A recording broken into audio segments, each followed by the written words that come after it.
Hey there, guys. Dan here, and we're going to do a Dragonfruit alchemy reading, ASMR style.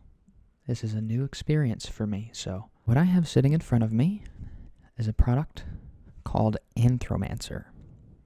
I designed this product over the last 5 years or so. I haven't mass-produced it just yet, but it's a board game and an oracle. And we're going to be playing with the oracle today. The oracle is called Dragonfruit Alchemy. And in Dragonfruit, we're going to be using the classical symbolism of the material elements, earth, water, fire, air, to create a sort of dynamic reading that'll hopefully give us some kind of insight about our day, about our life, about what's going on in the world right now. So, strap in. Let me go ahead and shuffle these cards.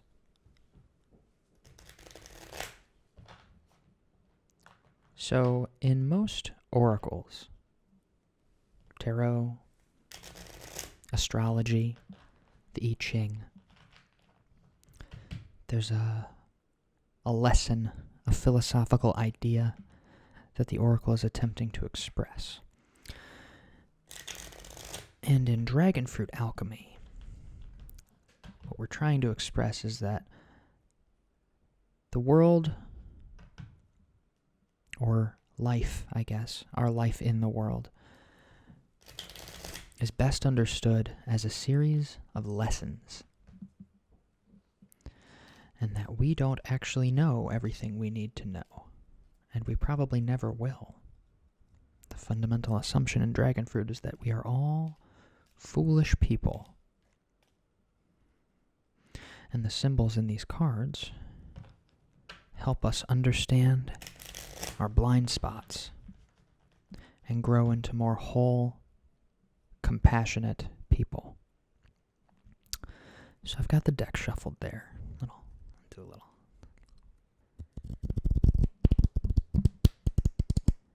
All right, those are nice and thoroughly shuffled. I'm going to set this aside for just a second.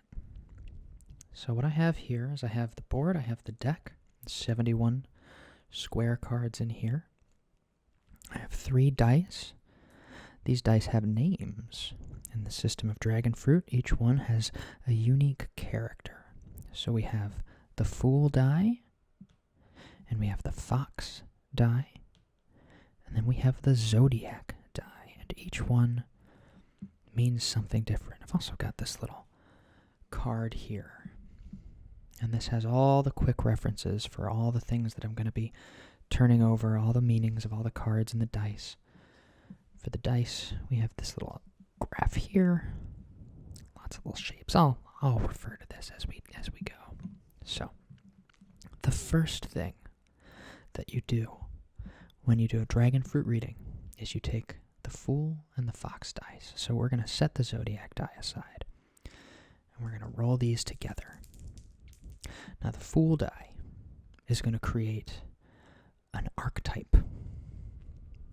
There's 1 through 6 on here, and each one of those numbers corresponds to a certain type of personality, a certain mindset. Ace, 10, Jack, Queen, King, Lord. Aces are leaders. Tens are rebels. Jacks are beginners. Queens are soldiers. Kings are teachers. And lords are fools. Then the Fox die takes that archetype and places it into a specific sphere of human experience. So, one on the Fox die puts us in Earth, claws, which has to do with source, foundation, things like health, money, needs.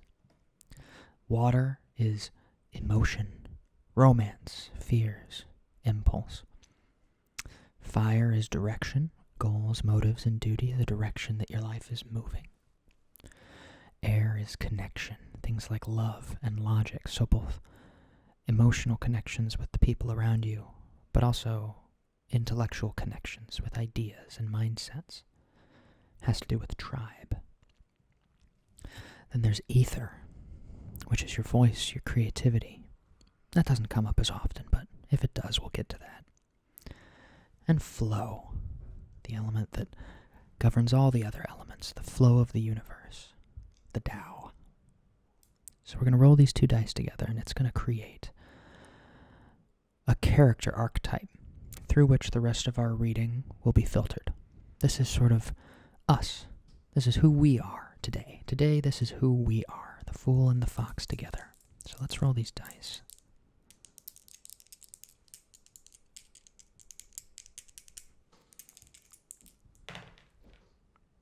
Okay, so we'll set the fool here, and we'll set the fox here. 2 on the fool die, 5 on the fox die. So on the fool die, 2 is tied to the number 10, the archetype of the rebel. This is somebody who bucks trends, somebody who resists the existing order and tries to change the way things are, tries to fight against things they perceive as unjust. Transformative. The rebel is very transformative. Sometimes it's foolish, sometimes it's necessary.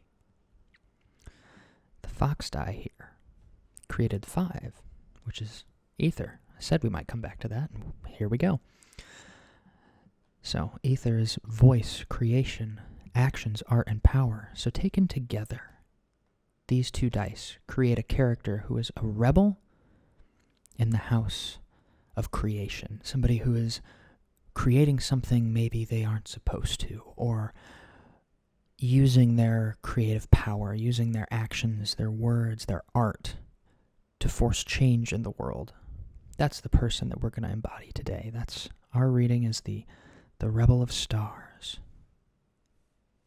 So, then we're going to take the Zodiac die, this 12-sided die here, and we're going to roll this, and this is going to create a challenge. This is the challenge that our character, the Rebel of Stars, is faced with. This is their task. It's not necessarily, it could be an obstacle, it could be a warning, it could be something to strive for. It's the conflict in the story. Any good story has a main character and a conflict, and the Zodiac die creates the conflict. So let's roll this. It's going to give us a number 1 through 12, and each one of those numbers means something specific, and I'll explain that whenever we roll it. There it goes. It ran away. Here we go. We rolled 4. So 4 on the Zodiac die. This is our challenge. What does 4 mean? If you've ever played with tarot cards, there's a major arcana suit. These have Roman numerals and big, overarching archetypal meanings. Things like death, things like the fool, things like the lovers. There's classic archetypes that show up in fiction and culture. In Dragonfruit, something similar is happening. When you roll the Zodiac die, you're basically randomly creating one of our arcana cards, and we call those hymns. They're tied to musical compositions that can be listened to on anthromancer.com if you want to. It's a good time. So when we roll the 4, we can come down here and take a look at our little column, little pip column, and we have 4 seasons. So we generated the hymn called Seasons, and Seasons is going to be our challenge. What does Seasons mean? Its main theme is cycle. Natural cycles, processes, things that are sort of inevitable transformations over time. The smaller themes are decay, rebirth, and harmony. So what Seasons means, taken at a glance, is some sort of a natural cycle that needs no input from us. Something that has the beginning and the ending baked into it. It happens on its own. The problem with Seasons is that a lot of times we get in the way of cycles. We don't let things come naturally. We don't allow things to take their natural progress because we're not satisfied by them. We're impatient, or we think that they aren't sufficient. And so we disrupt those cycles, thinking that it will lead to better outcomes. And a lot of times that's foolish. A lot of times things just sort of happen when they're ready to. There's a time for all ideas. So if we're the rebel of stars, a rebel in the house of actions, art, or power, and our challenge is seasons, this could have something to do with patience. Maybe something that's going on in the world is making us feel like we need to interrupt a cycle, or like we need to stand in the way of it or make it move faster. But the lesson of seasons is that cycles happen on their own, effortlessly. So perhaps this is a bit of a warning to us to be mindful that the things that we create, if we're trying to subvert something, if we're trying to challenge an existing process, to be careful, to be patient, that it may not be bad to do this, but doing so will take some vigilance, some patience, some consistency, and to be mindful of the process so that we don't invite unnecessary pain and suffering into the lives of ourselves and those we love. So that's the dice. Now that we've got those rolled and set, this is our the protagonist and the conflict. And we already have a little bit of a story there, don't we? We already have a character and a challenge that they have to face and overcome. So now we're going to take these 4 spaces and we're going to deal 1 card into each space. Each one of these spaces is defined by a colored shape. These are the platonic solids, and they're associated with the classical elements of earth, water, fire, and air.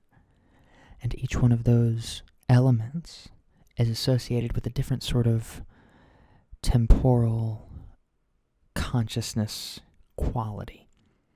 So basically the idea is that the earth sphere over here represents the past. It's something that came before this present conflict and led to it being the way it is. Something that happened here that led directly to this. The water sphere is about subconscious energy. It's about emotion. It's about things that are bubbling below the surface of our awareness that are prompting us to behave in certain ways without us necessarily being consciously aware of that. Over here we have the fire sphere. And if you remember, I said fire is about direction. It's about the way that you're pointing your energy. So naturally the sphere of fire on the board represents the future. If this represents the past and where things were and how they got to be here, this represents the future and the direction that this situation is tending towards. It's not a prediction of the future, but just a suggestion of one of the ways that it could develop. And then here in the air sphere, we have the sphere of conscious thought. This is the sphere of things we are aware of, reflections on what's going on in our mind right now. And whatever card shows up here sort of calls us to take that into our present awareness. The logic here is that time travels this way, past, present, future, and conscious awareness travels this way, unconscious, presence, conscious. So it's like a grid. There's coordinates here. You can kind of include the other spaces if you want to, based on that logic. If you picked this space here, that would be the past, but also conscious thought. It's what you thought in the past. So that's how the board works. So I've already shuffled this deck. I'm going to cut the cards right now.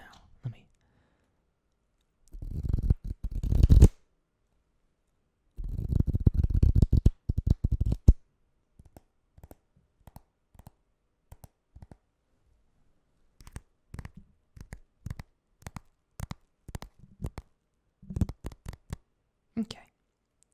So now I'm going to take 4 cards, put one in the past, put one in the subconscious, put one in the future, and put one in the conscious. And then we'll set the deck aside. And we will go through and we will turn these cards over one at a time. Now the way that I like to do this, because each card has a meaning on its own, and then that meaning gets transformed or affirmed or inverted based on where it shows up. So if, for instance, a water card is turned over in the sphere of earth, you can imagine that the themes that water card represents on its own, in isolation, are absorbed by the earth sphere, almost like the earth sphere is a sponge that absorbs the meaning and transforms it because of where it shows up on the board. It's all about context. There's a lot of dynamic changes to the way a card manifests its meaning based on where it shows up. And that's really the beauty of the system. And that's why we call it alchemy, because it's about what elements represent interacting with one another, and through that interaction, transforming and deepening their meaning. So before we start, once more, we are the rebel of stars. We are somebody that's going against the grain and challenging established orders, using their actions, art, and power, using their voice. And challenge that our protagonist here is facing is cycle, decay, rebirth, and harmony, the qualities of seasons. So let's see, how did we get here? How did this challenge come into the lives of this rebel of stars? Okay, so the very first card we turn over is the Two of Claws. And it has the same symbol in the background as the sphere. This is an earth card. This is an earth card.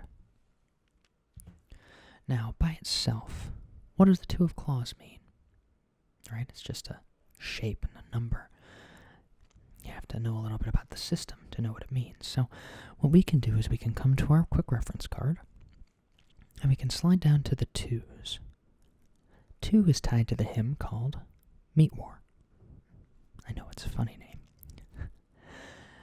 What does Meat War represent? Meat War represents sacrifice. The core meaning of Meat War is sacrifice, with the smaller themes of ritual, suffering, necessity.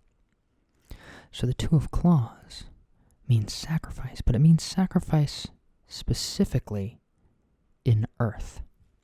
And we talked about this earlier. What does earth mean? Earth is source, it's foundation, it's things like health, money, and needs. So, all that considered, the Two of Claws, by itself, would represent a sacrifice in the realm of health, money, or needs. Something like letting go of a job to pursue something else, or, well, what comes to mind for me right now is the way that we're voluntarily stopping our economy so that we can try and stop the spread of a frightening illness. That seems like a pretty apt interpretation given the state of the world as I deliver this reading. We are making an economic sacrifice, a sacrifice of potentially our health, our money, and our needs, specifically so that we can try and make this easier, right? We're intentionally letting things come to a stop to try and make it so that it doesn't stop for too long. It's interesting. Now, this card shows up in context. It shows up in the sphere of past, meaning that this is something that happened in the past and led to this moment where the rebel of stars is facing their challenge of cycle. It's an earth card in an earth sphere, and what that means is that it's affirmed. It means it belongs there. It means that when it shows up there, its meaning is locked in. So we've turned that over. For me, I think that represents the stop right now in our economic life. We're all kind of on a breather, on a break, making a sacrifice to try and help each other. So let's move forward. Let's move to the sphere of water. This is subconscious energy. This is emotions that we're feeling under the surface. It's also important to mention that this column here takes place in the present moment. So this is a reflection of the feelings that are going on underneath our awareness right now. This is our conflict right now. The rebel of stars facing cycle. This is the emotional undercurrent of that conflict. These are the energies that are prompting our decisions, prompting our reactions without us necessarily being aware of them. So let's turn this over. We have a court card here. That's interesting. So what I turned over here is the Ace of Gears. Now, if you remember when I explained the Fool die, I pointed out Ace 10, Jack, Queen, King, Lord, and how those represent archetypes. Those are personalities, qualities of human character, attributes. What does the Ace represent? Well, the Ace is a leader. The Ace is somebody who's leading things. What is a leader? Well, a leader is somebody who embodies the qualities of authority. Smaller themes of charge, attraction, and influence. This is somebody who doesn't need to lead directly. Some quality of their power, some level of their skill lets them lead almost passively. They influence the behavior of others into working their will. So the Ace of Gears, specifically the gears, is the Ace of Path, the leader of path, of direction. This is somebody who is carving and aiming energy at some specific destination in the future. So what happens if this archetype, this Ace of Gears, which is a fire card, shows up in the water sphere, in our subconscious? Well, what happens is the energy of the sphere, the water, puts out the fire. It comes in and it pushes the energy down. It consumes it in a way. The sphere of water consumes the energy of the Ace of Gears. So how do you interpret that? Well, it could be that in this present moment there's a desire for this leadership. There's this emotional desire for someone to show us the way, for someone to come through and lead us and show us what we're supposed to do with this rebellious spirit of ours. Or maybe we want that to be us, but maybe our emotions, our subconscious energy is getting in the way. Maybe fears and hopes and emotional attachments to the way things are or to the way we want things to be are actually inhibiting our ability to carve that path, our ability to see clearly and lead the way towards the change we want to see. So, perhaps the idea is that it's on us to process what we're feeling and to come to a place where we're not dominated by those subconscious energies so that we have the clarity to carve a path forward. So I'm satisfied with that. I feel good about that. That feels pretty cool. Let's go to the next sphere. What do you say? We've got the earth, the past, that sacrifice of foundation, the sacrifice of our health, money, or needs. We've got this archetype of leadership that's being put out, held down by its presence in our subconscious sphere, our sphere of desires and fears. So now let's see the direction things are going. Where is this conflict between the Rebel of Stars and Cycle? Where's that leading us? Let's see.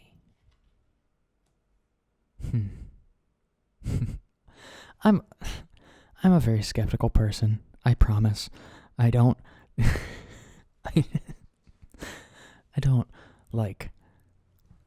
believe necessarily that, I understand that no matter what card turns over, no matter what shows up in these spheres, I'm going to find a way to work it into my story because that's how oracles work. You look for the meaning. You produce the meaning yourself, so it doesn't have to mean anything, but nonetheless, sometimes I turn cards over and I just have to chuckle because there's consonants, there's a part of me that wants to look up at the universe and say, hey, I'm trying to be skeptical here.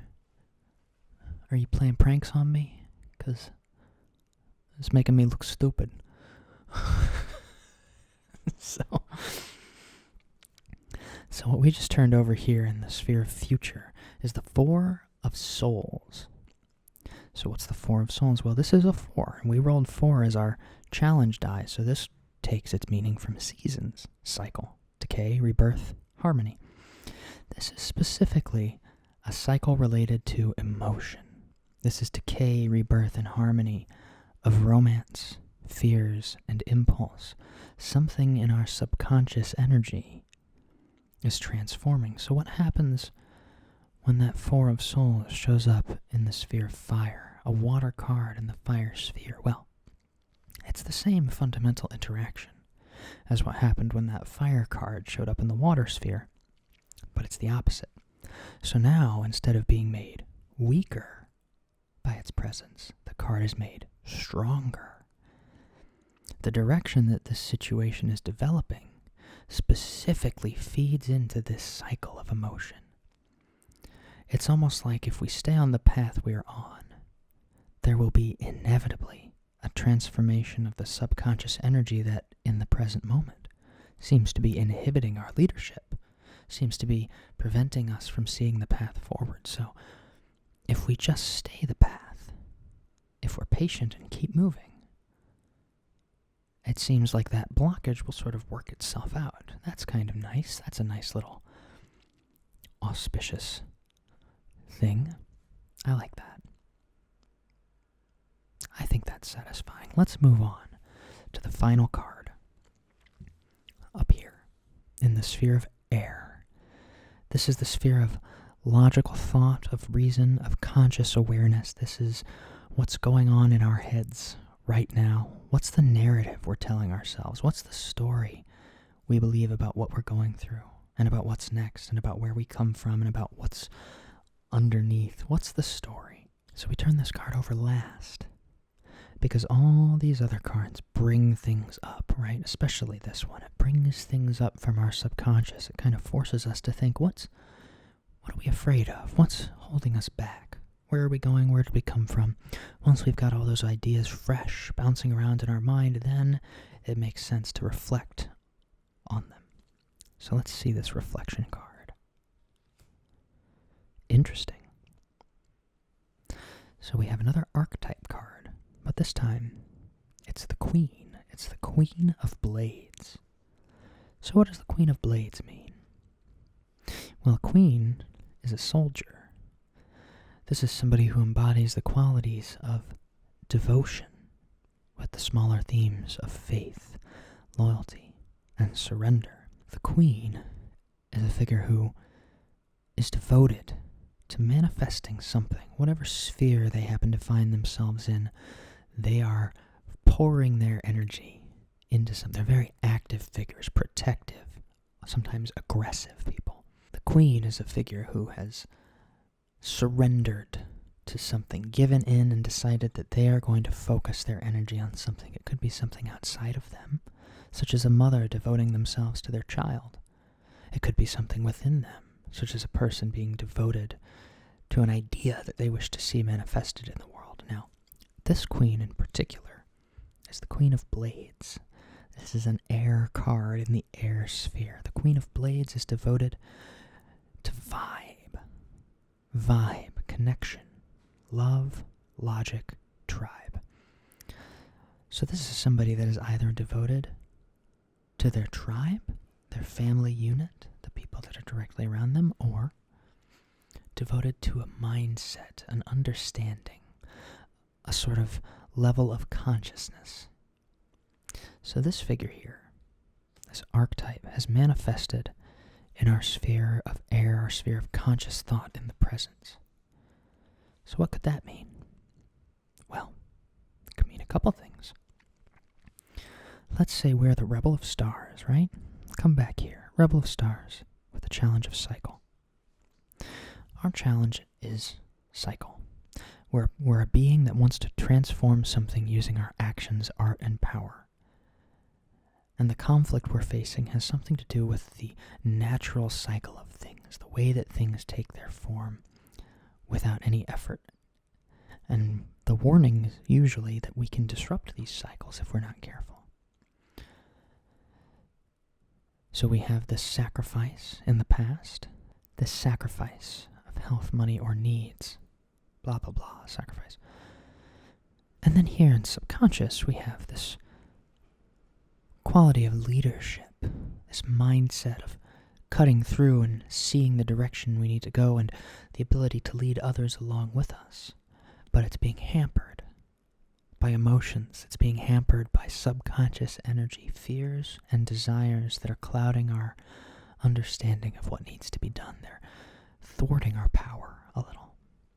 So then in the future, we have the direction that we're going contributing to that power being unblocked. It leads directly to this natural emotional cycle, which again is our challenge. So maybe these two are the same. Maybe our challenge is coming. The direction we're facing, it's leading us to this emotional transformation, and all we need to do is be open to it. So then we take all that and we come back to this Queen of Blades. What is this mindset here? What is this quality of consciousness that seems to be beckoned to us? What does that mean? Devotion to love, logic, or tribe. A mindset of being devoted. Devoted to love. Platonic love, not romantic love, but the love of the world, the love of humanity, the love of other people, and the love of tribe. It's also the quality of being devoted to truth, logic, being devoted to a consistency of reason. Let's take that and let's come back to being the rebel of stars. Why are we rebelling? Why are we rebelling? Why are we rebelling? Why are we deciding that something needs to transform? What is it that we're trying to transform, and why? Are our reasons sound? Is it coming from a place of anger, pain, sadness, resentment, revenge? Are all of those the kernel at the core of our devotion? What are we devoted to? Do we want to punish people? Or do we want to liberate them? Do we want to destroy those we deem evil?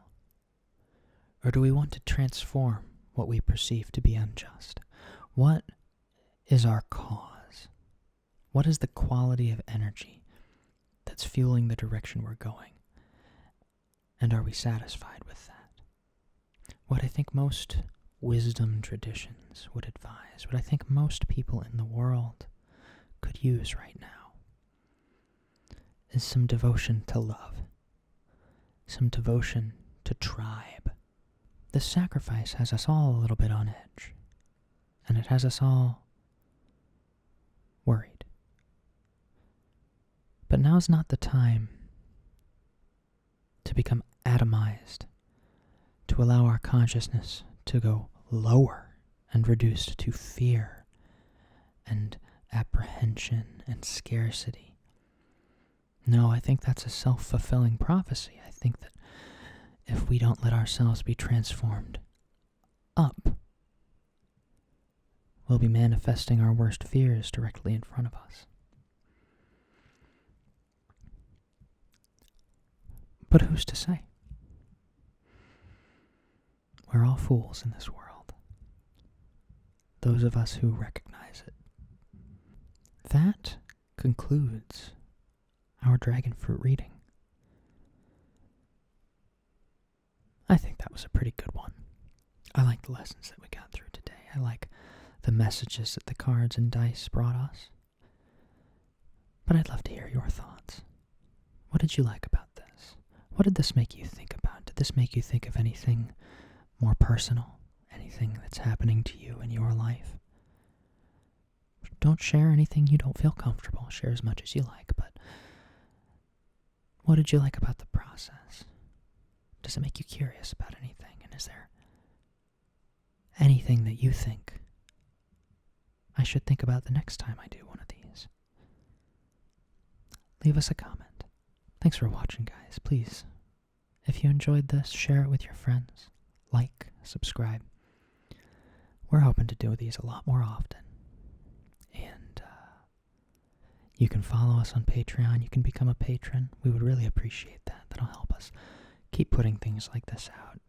And hopefully, together we can make some changes in the world. I hope you guys have a wonderful day. I hope that you found something here that makes you feel seen. And I hope that you found some peace here in this little glade, away from everything. Until next time, I'm Daniel. This is Anthromancer. Be moved.